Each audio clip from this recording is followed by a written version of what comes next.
السلام علیکم ورحمۃ اللہ وبرکاتہ۔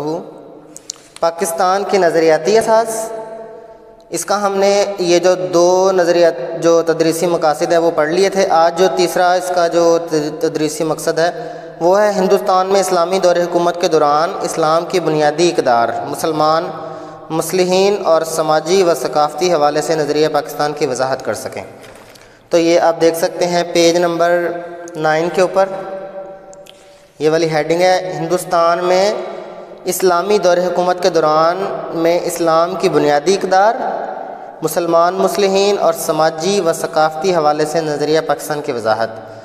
ہندوستان کے اندر جو اسلامی دور حکومت تھا اس کے دوران اسلام کی جو بنیادی جو قوانین تھے، جو اقدار یعنی جو حکومت کے اندر یہ جو مسلمان، مصلحین، جو مسلمانوں کی اصلاح کرنے والے جو لوگ ہیں اور ان کے سماج اور ان کی ثقافت کے حوالے سے جو نظریہ پاکستان کی وضاحت ہے وہ کیا ہے، وہ ہم اس میں ڈسکس کریں گے۔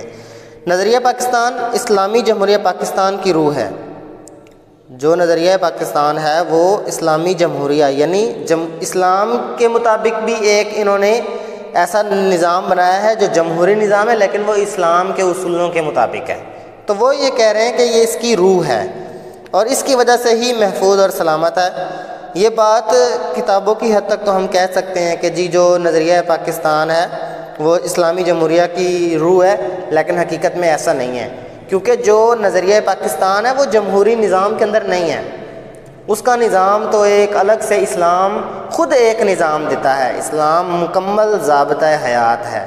اسلام کے اندر آپ قرآن کو اٹھا کر دیکھیں، آپ احادیث نبویہ کو اٹھا کر دیکھیں تو آپ کو ہر پہلو سے، ہر حوالے سے اسلام ایک مکمل طور پر آپ کو معاشی، معاشرتی اور سماجی، ثقافتی ہر حوالے سے آپ کو ایک تعلیم جو ہے وہ دے رہا ہے۔ اگر آپ اس کو جو ہے اس کے اوپر عمل کریں گے، اس کا مطالعہ کریں گے، اس کی اسٹڈی کریں گے تو آپ کو اس کے بارے میں معلوم ہوگا کہ اس کی تعلیمات کیا ہیں اور آیا اسلامی جمہوریہ کے جو نظام ہیں، یہ جو اس کے جتنے بھی انتظامات ہیں وہ کیا اسلام کے حمایت کے اندر ہیں یا اسلام کے جو ہے وہ خلاف ہیں، تو یہ آپ کو مطالعے سے یہ بات پتہ چلے گی۔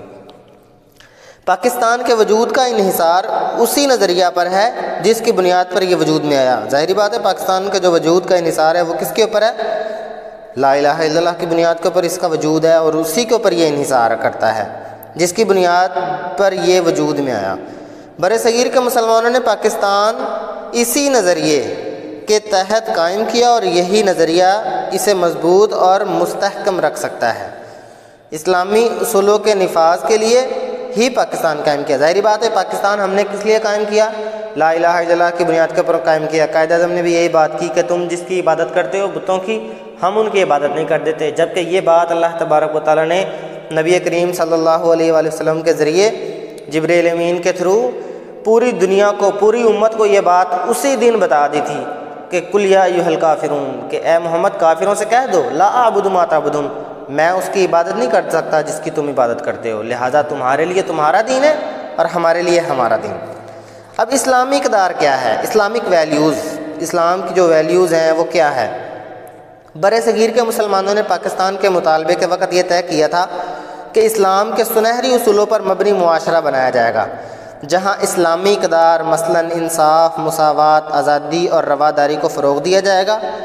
قیام پاکستان کے بعد قائد اعظم محمد علی جناح سے سوال کیا گیا کہ تقسیم کیے بغیر برصغیر میں مسلمانوں کو اپنے مذہب کے مطابق عبادت کرنے کی آزادی ہے تو پھر پاکستان کا مطالبہ کیوں؟ آپ نے فرمایا بھائی چارہ، مساوات اور انسان دوستی ہمارے مذہب، ثقافت اور تہذیب کی بنیادی باتیں ہیں۔ چونکہ ہمیں ان بنیادی انسانی حقوق کے ختم ہونے کا خدشہ تھا اس لیے ہم نے پاکستان کی تخلیق کے لیے جدوجہد کی۔ اب دیکھیں قائد اعظم سے بھی یہی لوگ، جب وہ ہندوؤں کے لوگ تھے، جو ہندوؤں کے بڑے بڑے پیشوا تھے یا انگریز تھے، انہوں نے یہ بات کی کہ ہم آپ کو یہاں پر اس اسلامی اقدار کا معاشرہ دیں گے، اس کے اندر تمہیں ساری باتیں، تمہیں ہر طریقے سے فیسیلیٹیٹ کیا جائے گا، تمہیں سہولتیں دی جائیں گی، تم اپنی عبادت قائم کرو، تم روزے رکھو، تم نمازیں پڑھو، تم اپنے اسلام کے مطابق جو زندگی کے قوانین ہیں ان کے اوپر چلو۔ تو قائد اعظم نے فرمایا کہ میں جو ہے وہ بھائی چارہ، مساوات اور انسان دوستی اور یہ جو مذہب کی اور یہ ثقافت کی جو بنیادی باتیں ہیں، یہ ہماری آپ کے کلچر سے میچ نہیں ہوتی، لہٰذا ہمیں ہمارا الگ وطن جو ہے وہ چاہیے، اور اس کے اندر ہمارے انسانی حقوق کا جو ہے وہ ختم ہونے کا ہمیں ڈر ہے، جس کی وجہ سے ہم نہیں چاہتے کہ ہم آپ کے ساتھ رہیں۔ قائد اعظم کی نظر میں پاکستان کو ایک ایسا ملک بنانا تھا جہاں حقوق انسانی، آزادی، انصاف اور رواداری کار فرما ہونا تھی۔ قائد اعظم کا یہی نظریہ تھا کہ ایک ایسا خطہ لوں جہاں پر اسلام کے اوپر تو عمل کے ساتھ ساتھ بنیادی جو ہے وہ ضروریات، جس کے اندر مساوات ہے، دوستیاں ہیں، حقوق ہیں ایک دوسرے کے، رواداری ہے، اس طرح کی ساری باتیں جو ہے وہ اس کے اندر موجود ہونی چاہیے۔ اس طرح پاکستان دوسرے ممالک اور معاشروں کے لیے ایک مثال بن سکتا تھا۔ اسی وجہ سے جو ہے پاکستان دوسروں کے لیے جو ہے وہ ایک مثال کے طور پر ابھر سکتا تھا کہ جی واقعی پاکستان ایک ایسا خطہ ہے جس کے اندر یہ ساری باتیں موجود ہیں، اور الحمدللہ وہ موجود ہیں ابھی بھی، تاکہ وہ بھی اس کے نقش قدم پر چل کر خوشگوار اور فلاحی صورت اختیار کر سکتے ہیں۔ نظریہ پاکستان فلاحی اور مثالی ریاست کے قیام کی بنیاد سمجھا گیا۔ بالکل نظریہ پاکستان بلکہ اسلام کی بنیاد پر جب ہم نے وطن حاصل کیا، لا الہ الا اللہ کی بنیاد پر، تو اب اس کے اندر نظریہ سب سے پہلے یہی ہے کہ ہم نے اپنا جتنا بھی لین دین ہے، جتنے بھی معاملات ہیں، جتنی بھی ثقافتی اور جتنی بھی کلچرل یعنی ہمارا جو مذہب، جو تہذیب اور تمدن ہے، جو ثقافت ہے، وہ اس کو بالکل عین اسلام کے اصولوں کے مطابق لے کے چلا جائے، نہ کہ اسلام کے خلاف لے کے چلا جائے۔ مسلمان، مصلحین، مسلم ریفارمرز۔ برِ صغیر میں دو قومی نظریے کی ابتدا تو مسلمانوں کی آمد کے ساتھ ہی ہو گئی تھی، پھر مختلف موقعوں پر اس نظریے کی وضاحت، ترقی اور مضبوطی کے امکان کی صورتیں پیدا ہوتی گئیں۔ 1867 میں سر سید احمد خان نے صاف طور پر کہہ دیا تھا کہ ہندو اور مسلمان دو الگ الگ قومیں ہیں اور ایک دوسرے میں جذب نہیں ہو سکتی۔ اب دیکھیں سر سید احمد خان نے بھی یہی بات کی کہ جی دو قومیں الگ الگ ہیں، مسلمان اور ہندو۔ مسلمانوں کا نظریہ اور ہے، مسلمانوں کی بنیاد لا الہ الا اللہ پر ہے، ان کا جینا مرنا اسلام ہے، لہذا یہ مسلمان جو ہے وہ کفار کے ساتھ نہیں مل سکتے۔ اس کے بعد 1879 میں مولانا جمال الدین افغانی اور 1890 میں مولانا عبدالحلیم شرر اور 1928 میں مولانا مرتضیٰ احمد مکیش نے مسلمانوں کے لیے الگ ریاست کے قیام کی بات کی۔ ان سارے لوگوں نے جدوجہد کی، بتایا کہ بھئی ہم اصلاح کرنے والے ہیں اور ہم یہ دیکھتے ہیں کہ مسلمانوں کے ساتھ دوسری قومیں نہیں رہ سکتی، کیونکہ ان کا رہن سہن الگ ہے، ان کا جو ہے وہ طور طریقہ الگ ہے۔ اسی طرح علامہ محمد اقبال نے 1930 میں خطبہ الہ آباد میں مسلمانوں کی الگ ریاست کا تصور پیش کیا۔ پھر علامہ اقبال نے جب اپنی شاعری کے ذریعے، اپنی باتوں کے ذریعے لوگوں کے اندر ایک ولولہ پیدا کیا کہ بھئی آپ کا جو نظریہ ہے وہ لا الہ الا اللہ ہے، آپ کی بنیاد نظریہ جو پاکستان ہے، جو آپ کی سوچ ہے، جو آپ کی فکر ہے، وہ نظریہ پاکستان ہے، لا الہ الا اللہ ہے، آپ اس کے مطابق اپنی زندگی گزاریں، ہمیں ایک الگ خطہ لینے دیں۔ ٹھیک ہے، تو اس کے بعد برِ صغیر کے مسلمانوں کے معاشرتی اور ثقافتی حالات کیا تھا؟ نظریہ پاکستان ایک مخصوص طرز زندگی اور تہذیب و ثقافت کی دعوت دیتا ہے۔ بلا شبہ برِ صغیر کی مسلم تہذیب و ثقافت پر اسلام نے گہرے اثرات چھوڑے ہیں۔ برِ صغیر کے مسلمانوں کی منفرد نسلی و تمدنی تاریخی ورثہ اور جغرافیائی ماحول کی وجہ سے بھی روایات نے نشو و نما پائی۔ ایسے تمام طریقے جو اسلامی تعلیمات کے خلاف نہیں تھے، وہ یہاں کے مسلمانوں کا ثقافتی ورثہ تھا اور آج بھی ہے۔ برِ صغیر میں دوسری قوموں کے ساتھ رہ کر مسلمانوں نے اسلام کی ثقافتی اقدار کا تحفظ کیا۔ اب حالات یہی تھے مسلمانوں کے معاشرتی اور ثقافتی کہ وہ وہاں پر رہتے ہوئے بھی، برِ صغیر کے اندر رہتے ہوئے بھی ان کے جو ہے وہ بڑے گہرے اثر تھے اسلام کے۔ ظاہری بات ہے جب بندے کی سوچ پختہ ہو، جب نظریے کے اندر کلمہ طیبہ ہو اور اس کی بنیاد کے اوپر اس کی ساری ایکٹیویٹیز ہوں، تو پھر کیا ہو سکتا ہے؟ پھر یہی ہے کہ وہ اس نظریے کے مطابق اپنی زندگی کو اور خوشگوار اور زیادہ اچھا جو ہے وہ بنا سکتے ہیں۔ ٹھیک ہے، اسلام اپنی روح میں ایک جمہوری نظام ہے۔ اب اسلام اپنی روح کے اندر خود ایک نظام ہے، اس میں شرعی طریقے کو اہمیت حاصل ہے اور اسلام میں قانون کی حاکمیت کو یقینی بنانا مقصد ہوتا ہے۔ نظریہ پاکستان پر عمل کرنے سے ہی برِ صغیر کے مسلمانوں میں رواداری، انصاف، جمہوریت کی جڑیں مضبوط ہوئیں۔ نظریہ پاکستان میں جمہوریت ایک اہم ستون کی حیثیت رکھتی ہے۔ قومی تعمیر، نو کا انحصار، ملی جذبوں کی آبیاری، جمہوریت کی کامیابی اور اسلام سے وابستگی پر ہے۔ یہ ساری باتیں، رواداری ہے اور جمہوریت کی جڑیں مضبوط ہوئیں، ٹھیک ہے، یہ ساری باتیں، اور یہ ایک اہم ستون ہے نظریہ پاکستان میں جمہوریت، ٹھیک ہے۔ تو یہ قومی تعمیر، نو کا انحصار، یعنی قوم کو، نئی قوم کا جو ہے وہ بنانا اور ان کا انحصار، یعنی ان کا جو اس کا منحصر ہونا کس بات پر ہے؟ جذبوں کی آبیاری، اسلامی جو ہمارے جو جذبے ہیں، جو اسلام کے اقدار کے اندر ہیں، ان کی آبیاری کرنا، ان کی عزت کرنا، یہ ساری کی ساری چیزیں جمہوریت کی کامیابی اور اسلام سے وابستگی پر ہیں۔ یہ جمہوریت کی جو ہے وہ کامیابی، حقیقت میں ان لوگوں نے جمہوریت کو جو ہے وہ نظام بنایا، لیکن حقیقت میں اگر ہم اسلام کا مطالعہ کریں تو جمہور کوئی اسلام کا مطالعہ نہیں ہے۔ قرآن میں اللہ تبارک و تعالیٰ فرماتے ہیں وَأَكْثَرُهُمْ لَا يَعْقِلُونَ، اکثر لوگ عقل نہیں رکھتے۔ تو نبی صلی اللہ علیہ وسلم جب آئے تھے وہ اکیلے تھے، وہ جمہور کو نہیں تھے لے کے چل رہے، وہ حق اور باطل کو لے کے چلتے تھے۔ اصل لڑائی حق اور باطل کی ہے۔ تو اگر آپ قرآن و سنہ کا مطالعہ کریں گے اور جو اسلامک جو کتب جو ہیں، کتابیں ہیں، جو بکس ہیں، ان کو جب آپ اسٹڈی کریں گے تو آپ کو پتہ چلے گا کہ جمہوری نظام کیا ہے، اسلامی نظام الگ الگ ہیں، لیکن انہوں نے جو ہے وہ اسلامی اور جمہوری دونوں کو مرج کر کے اسلام کی بھی جڑیں تباہ کی ہیں، اور جمہور کی تو آگے ہی جو ہے وہ ستیہ ناش ہوا ہے۔ اب کیا ہے، بر صغیر میں کئی زبانیں بولنے والے مسلمان رہتے تھے، ان کی ثقافتیں، روایتیں، نسلیں اور سماجی ماحول مختلف تھے، اور رنگوں میں بھی یکسانیت نہیں تھی۔